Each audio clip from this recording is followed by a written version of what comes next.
The B-17 lurched sideways like something had punched it out of the sky. The explosion didn't sound like a bang inside the cockpit. It sounded like the aircraft coughing blood. Metal screamed down the right wing. Warning lights flashed red across the panel. Engine 2 surged, then dropped into a ragged, wounded roar. "Fire! Fire in the wing!" Smoke streaked past the glass. The Flying Fortress lost altitude in a sickening slide before the pilot hauled it level. The controls felt wrong in his hands, heavier, sticky, like the airplane was resisting being flown. Behind him, the intercom exploded. "We're hit bad. Tails hit. We're—" Static swallowed the rest. Another flak burst slammed close. The entire fuselage shuddered. Rivets rattled.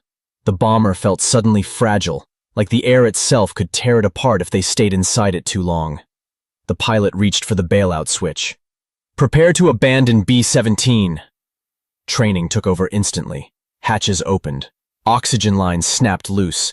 Parachutes jerked into place. Crewmen moved toward exits drilled into muscle memory since training fields back home. Then a voice cut through the chaos. "Wait!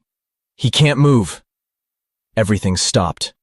The wounded waist gunner was pinned under twisted metal, legs crushed, hands clawing uselessly at the floor. He was conscious. He understood exactly what was happening.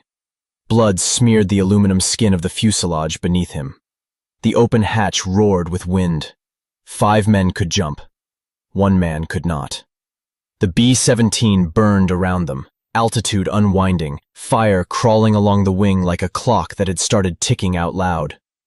The pilot's hand hovered over the switch. And in the frozen second before he chose, the crew waited to learn whether survival would be counted in numbers or in names. The hatch stayed open. Wind howled through the B-17's fuselage, dragging smoke and loose paper into the sky. The wounded gunner groaned somewhere behind the cockpit, a thin sound swallowed by engines and rushing air. The rest of the crew stood locked in place, parachutes clipped, bodies angled toward escape, but eyes pulled back toward the man who couldn't follow. The pilot didn't move.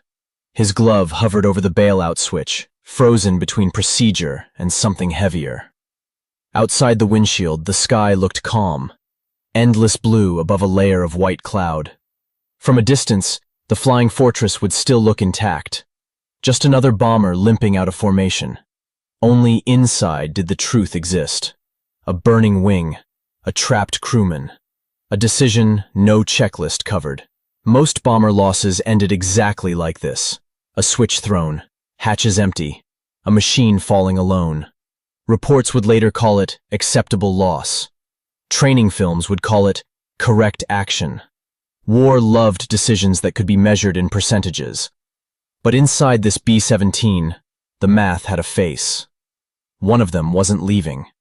And to understand why trained airmen would even hesitate, why 5 men would stand in an open hatch while fire crawled toward them, you have to rewind 20 minutes, to when the bomber was whole, the formation tight, and survival still felt like a shared guarantee.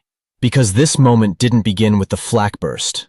It began long before the aircraft ever caught fire. 20 minutes earlier, the B-17 had been just another fortress in the sky. The formation stretched to the horizon, silver bodies locked in position, engines droning in a steady mechanical choir. At altitude, war often felt distant.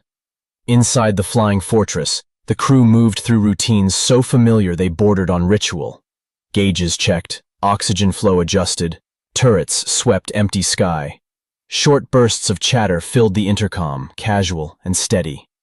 This was the safe part of the mission. Danger was expected later.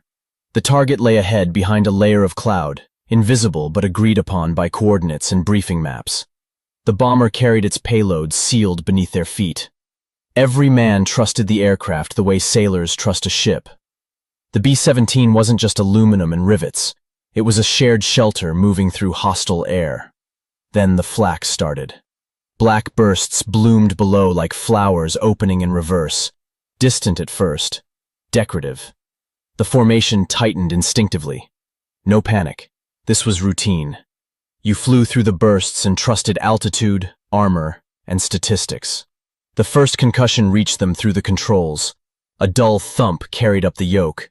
The pilot felt it in his wrists before he heard it. Another burst cracked near the tail. The radio filled with clipped warnings from other crews. Still routine. Still survivable. Then a shell detonated close enough to touch them. The right wing flashed white. The B-17 kicked violently sideways. Smoke tore past the cockpit window. In the waist compartment, the gunner slammed against his mount as shrapnel ripped through the fuselage. The intercom erupted into overlapping voices, damage calls colliding into noise. Engine 2 flamed. The Flying Fortress was still airborne. But routine had ended. Fire crawled along the wing route, thin and hungry. Hydraulic pressure dipped. The controls thickened in the pilot's hands. Behind him, the medic was already moving toward the wounded gunner, boots slipping on scattered casings. Ahead, the formation continued without them. The other bombers shrank into the distance while the damaged B-17 bled speed and altitude, separating from safety 1 second at a time. And for the first time that morning, survival stopped being abstract. It lived entirely inside this aircraft. And it was running out. The fire didn't explode. It crept. Flames crawled along the B-17's wing route in thin, controlled lines, feeding on leaking fuel with patient hunger. The engineer triggered the extinguisher. A white cloud swallowed the engine, smothering the fire for a breath. Then the flames pushed back through it, smaller, but alive. Pressure's dropping! Hydraulics bled out somewhere inside the wing. The controls thickened another notch. The bomber sagged lower, nose heavy, like the sky itself was pushing down on them. The pilot fed power into the remaining engines and felt the aircraft resist. Behind the cockpit, the wounded gunner tried to stand. He collapsed instead. The medic slid across the fuselage, catching himself on bulkheads slick with oil and blood. Twisted metal trapped the gunner's legs. He was conscious enough to understand the situation. His hands grabbed the medic's sleeve with desperate strength. "Don't leave." Another flak concussion rolled the aircraft. Not a direct hit, turbulence from a nearby burst, but it shook the fire loose again. Flames licked higher. The intercom filled with overlapping damage calls. Engine 2 was dying completely. The B-17 yawed hard to the right. The pilot wrestled the yoke with both arms. Altitude unwound in steady numbers. "Order it," someone said quietly over the intercom. No one needed clarification. The bailout switch sat inches from the pilot's glove. Training was clear. Fire, structural damage, wounded crew. The checklist pointed in one direction. The formation was gone. Escorts wouldn't circle back for a crippled bomber alone in enemy airspace. He keyed the mic. "Prepare to..." The medic cut him off. "He can't jump. He won't make the hatch." Silence filled the cockpit, heavier than smoke. The math was instant and brutal. Stay, and everyone risked burning with the aircraft. Jump, and one man died for certain. War loved decisions that could be measured in numbers. But inside this flying fortress, the numbers had faces. The pilot stared at the falling altimeter. He could save 5, or he could try to save 6. The wing fire brightened in his peripheral vision. Time didn't slow. It accelerated. And the decision arrived whether he wanted it or not. The pilot lifted his hand away from the bailout switch. "Negative," he said into the intercom, voice steady in a way that surprised him. "We're flying the Fortress home." No one argued. The decision snapped the crew back into motion. If they weren't abandoning the B-17, then the B-17 had to be convinced to stay alive. The engineer feathered the dead engine, blades turning edge-on to the wind. Drag eased. The violent yaw softened into a heavy lean. "Shift weight left!" 2 crewmen crawled forward through the fuselage, dragging loose gear with them. Every pound mattered now. The Flying Fortress wasn't being flown. It was being balanced, held in the air by inches and instinct. The medic strapped the wounded gunner down and moved forward without being told, turning his own body into ballast. The extinguisher system fired again. The flames dimmed to a stubborn glow. Not gone, just contained. Good enough. The pilot trimmed constantly, fingers dancing across controls that no longer answered cleanly. He flew by feel more than instrument, listening to vibration, sensing how the air pressed against the wounded wing. Too much throttle and the structure would tear. Too little and they'd sink into the countryside before friendly lines. Minutes stretched into something shapeless. No fighters appeared. No new explosions. Only the long, fragile act of refusing to fall. Then the coastline broke through haze ahead. A runway waited beyond it.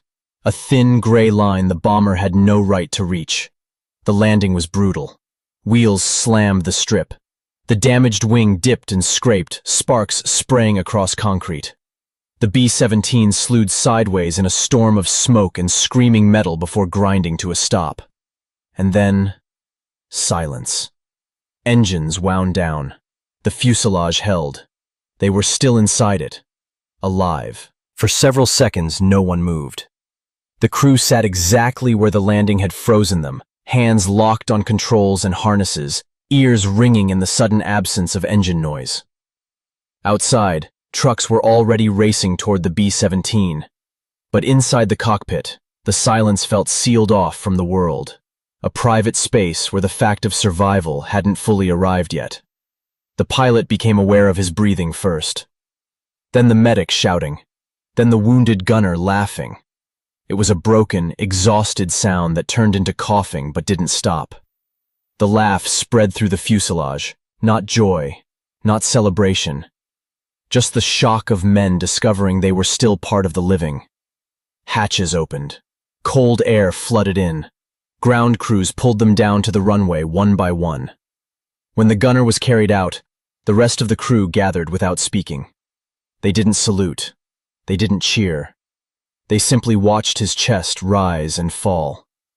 Behind them, the Flying Fortress ticked and cooled. The wing was blackened, skin peeled back. Structural ribs showed through like bones. Maintenance crews would later study the damage and shake their heads at how little aircraft had been holding itself together.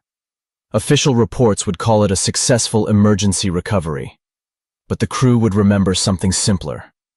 They hadn't refused to bail out because they were fearless. They hadn't stayed for medals or glory. They stayed because the B-17 stopped being a machine the moment one of them couldn't leave it. It became 6 men inside the same fragile shell, and abandoning one felt heavier than risking all. War measures survival in percentages. Crews measure it in names. And that day, every name walked off the runway.